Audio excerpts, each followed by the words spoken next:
Allahun subhanahu wa ta'ala falenderojmë dhe vetëm prej tij falje, ndihmë, udhëzim dhe strehim kërkojmë. Falenderojmë Allahun subhanahu wa ta'ala për mirësitë dhe begatitë e panumërta që na i ka dhuru, që në Islam na ka udhëzu dhe me Islam na ka nderu. E pasi që kemi falenderu Allahun subhanahu wa ta'ala, salavat dhe selamet më të përzemërta ja dërgojmë vullës së profecisë, Zotriut njerëzis Muhammedit sallallahu alaihi wasallam, familjes tij të ndershme dhe fisnike, shokëve të tij, bujar dhe besnik, neve dhe gjithë atyre që vazhdojnë ta ndjekin rrugën e tij deri kur takohen me Allahun subhanahu wa taala. Vëllezër të nderuam, jeta e besimtarit nuk ecën gjithmonë sipas dëshirave të tij, por gjithmonë sipas urtësisë së Allahut subhanahu wa taala. Dhe është normale që zemra e njeriu kur fiton diçka gëzohet, në të kundërtën kur humbën diçka mërzitet. Mirë po pas një kohe gjithmonë e kupton që ajo që ka bë Allahu subhanahu wa taala ka qenë zgjedhja më e mirë. Për atë sa të kam vendos me nda një ajet me ju, që nëse njeriu e kupton mirë këtë ajet dhe e zbaton në jetën e përditshme, gjithmonë në zemrën e tij ka me pas qetësi dhe rahati. Gjithmonë ka me qenë i kënaqur me atë se çfarë Allahu subhanahu wa taala ka caktuar për të. Thot Allahu subhanahu wa taala në Kur'an: "Asa an takrahu shay'an wa huwa khairun lakum, wa asa an tuhibbu shay'an wa huwa sharrun lakum, wallahu a'lam wa antum la ta'lamun." Thot Allahu subhanahu wa taala, ndoshta ju thot e urreni një gjë, ndërsa ajo gjë për ju është hajër. Ajo gjë për ju është mirë. Dhe në të kundërtën, ndoshta ju thot Allahu subhanahu wa taala, e dëshironi diçka, mirë po ndoshta ajo gjë për ju është sharr. Dhe thot Allahu pra fundi ajetit: "Wallahu a'lamu wa antum la ta'lamun." Allahu thot e din, ndërsa ju thot nuk e dini. Vëllezër të nderuam, shpesh nuk është ajo që i ndodh njeriu në jetën e përditshme, ajo që atë e mërzitën më shumti. Mirë po ajo që atë e mërzitën më shumti është vetë fakti që njeriu nuk e kupton urtësinë e asaj që i ka ndodhur. Dhe shpesh njerëzit mund të pyesin pse Allahu më zgjodhi pikërisht mua. Pse Allahu subhanahu wa taala më dha këtë gjë dhe Allahu subhanahu wa taala nuk më dha gjë. Pse unë i lutem Allahut subhanahu wa taala ndërsa Allahu subhanahu wa taala nuk po i përgjigjet lutjes time. E pikërisht gjitha këtyne për gjithë këto pyetje vjen përgjigja nga qielli ku Allahu subhanahu wa taala thot: Allahu e di më së miri, ndërsa ju nuk e dini. Vëllezër të nderuam, sa herë kemi menduar që lumturia është një gjë, e më vonë kemi kuptuar që po Allahu subhanahu wa taala të na kishte dhënë atë gjë, ajo kishte qenë shkatërrim për ne. Dhe sa herë kemi kërkuar diçka nga Allahu subhanahu wa taala dhe pas një kohe të gjatë, ndoshta pas disa viteve, e kemi falenderu Allahun subhanahu wa taala që Allahu atë gjë nuk na ka dhënë. Për ato vëllezër të nderuam, besimtari nuk i beson vetëm asaj që shohin sytë e tij dhe percepton zemra e tij, mirë po i beson urtësisë së Allahut subhanahu wa taala. Mu për këtë thot pejgamberi sallallahu alaihi wasallam, nëse të ndodhen thot diçka në jetën e përditshme, mos thuj sikur ta kishe bë kështu e sikur ta kishe bë ashtu, por thuj ajo që kam bë ka qenë caktimi i Allahut subhanahu wa taala dhe Allahu bën çfarë ai të doj, sepse fjala sikur thot pejgamberi sallallahu alaihi wasallam ja çel dyrt shejtanit. Vëllezër të nderuam, nëse një pacient hyn në sallën e operacionit dhe mjeku i thot duhet me ta kput një gjymtyr në mënyrë që ty me ta shpëtu jetën, as kërkush nuk ja kishte lënë mjekut diçka tillë me bë, nëse e kishte ditë që mjeku nuk është kompetent. Dhe pacienti ndoshta nuk gëzohet kur mjeku i thot duhet me ta kput kamën, apo mirë po i beson mjekut që kputja e kamës ti ka me qenë shpëtim për jetën e tij, sepse e din që mjeku është kompetent për atë gjë. E si o vëllezër të nderuam, atëherë mos t'i besojmë dijes së Allahut subhanahu wa taala, ku dijes ti nuk i shpëton asgjë çfarë është në qiell dhe asgjë çfarë është në tokë. Nëse i besojmë mjekut që është një njeriu që mund gaboj, si atëherë mos t'i besojmë caktimit të Allahut subhanahu wa taala, atij që nuk gabon kurrë.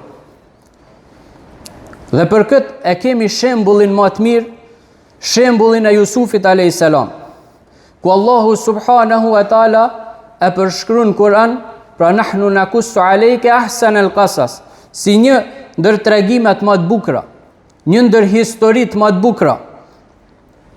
Dhe ta shikojmë fillimin e saj.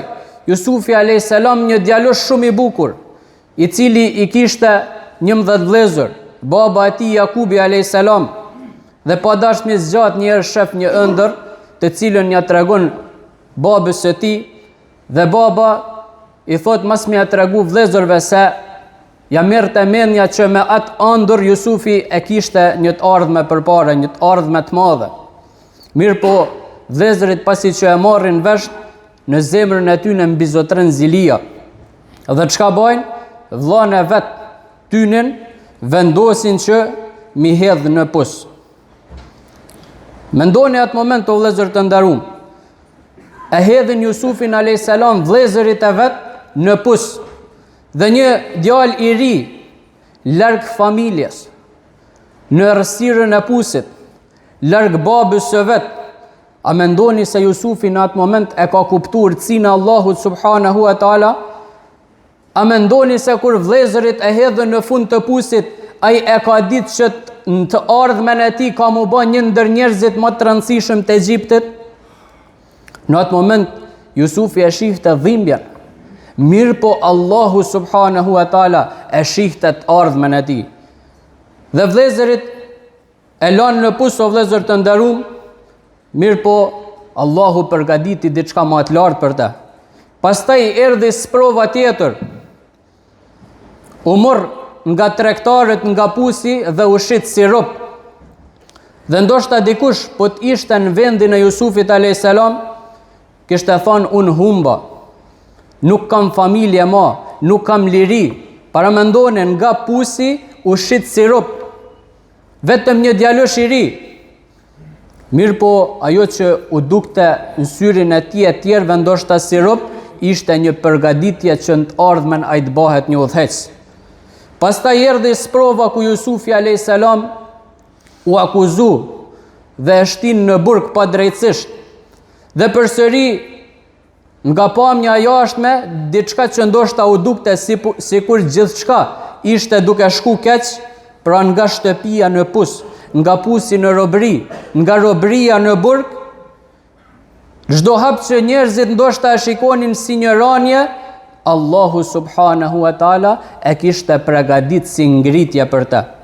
Sepse në burg Jusufi e takoi një njeri që pastaj ai njeri do të bëhej sebeb që emri i tij më mrit në veshin e mretit. Dhe pas daljes nga burgu u vërtetu pafajësia e tij dhe u ngrit o vëllezër të nderuam Jusufi në një ndër pozitat më të larta për me shiku thesaret e Egjiptit. Pra si ministri i ekonomisë, sigurimit të ushqimit e kështu me radhë. Pra gjithë ato nga shtëpia në pus, nga pusi në robëri, nga robëria në burg, në synin tonë ndoshta u kishin duk si një ranje e madhe, kishim thënë u zhgatru ky njeri. Mirë po Allahu subhanahu wa taala gjitha këta dallë detit i kishte pas që në të ardhmen ai mu bë një udhëheq. Dhe nëse Jusufi o vëllezër të nderuam do të kishte mbetë në shtëpinë e babës tij, nuk kishte mrit kurrë në Egjipt. Nëse Jusufi nuk do të hidhej në pus, nuk u kishte marrë kurrë sirop. Nëse nuk u kishte marrë sirop, nuk kishte përfunduar në burg. Dhe nëse nuk kishte përfunduar në burg, nuk kishte përfunduar tek mbreti. Dhe nëse nuk kishte përfunduar tek mbreti, nuk u kishte bë si udhëheqësi i Egjiptit. Mirë po gjithë ata o vëllezër të nderuam, atë që njerëzit e panë si humbje, Allahu e kishte bërë rrugë drejt suksesit. Ajo që dukej si mbyllje e dyrve, ishte hapje e dyrve më të mëdha. Dhe kur në fund Allahu subhanahu wa taala e bashkoi Jusufin alayhis salam me familjen e vet, nuk tha Jusufi unë ja dola vet. Asun isha i zgjuar dhe fitova mirë, po çka tha? Inna rabbi latifun lima yasha. Tha vërtet Zoti im është i butë dhe i urtë në atë që ai dëshiron. E kjo është fjala o vëllezër të nderuam e një njeriu që e ka kuptuar kaderin apo caktimin e Allahut subhanahu wa taala. Për ta përfunduar me një tregim, thuhet o vëllezër të nderuam se një mbret e kishte një vezir që i rrinte gjithmonë afër. Dhe çfarëdo që i ndodhte mbretit, ky vezir i thonte Allahu subhanahu wa taala din mas miri. Hajr inshallah. Dhe një ditë mbreti e dëmton gishtin. Dhe i kallzon ti vezirit dhe për shkak atij dëmtimit detyrohen që ati me ja kput gishtin dhe ja kpusin. Dhe kur e nxjerr ky veziri, i thot Allahu e din mas miri, hajr inshallah. Dhe ky normal pritte një farë mbështetje prej tij, dhe ky kur i thot kështu mbreti nervozohet, dhe çka më bëa shtin burg. Që ti po më thu mu, unë mret po më thu kam put gishtin, hajr inshallah Allahu e din mas miri. Ma kar më motiva me diçka, më mbështet, edhe shtin burg. Dhe mas një kohë, ky mreti niset për ngjuati dhe ndahet nga ato rojet e tij dhe e kapin peng. E kapin peng da njerëz që kërkojshin një njeri mi fliju si zot tynin. Dhe marrin peng mretin dhe e shikojnë, sepse Zoti u donte me qenë pra njeriu duhet me qenë simas tyne, u donte me qenë për krymon pa dëmtime. Dhe shohin këtë ky se kishte gishtin. Dhe çka? Thonë këtë nuk mundena mi fliju si zot tonin, sepse ka mangësina, gishtin nuk e ka dhe e shlojnë. Dhe thot mreti, me të vërtet thot e pas ka pas, me hak thot e i veziri, kur ka thanë Allahu e din mas miri, hajr inshallah. Mirë po për mu tha doli hajr, por për atë që ish hajri tha se ai ka përfundu në burg, dhe shkenet janë burg.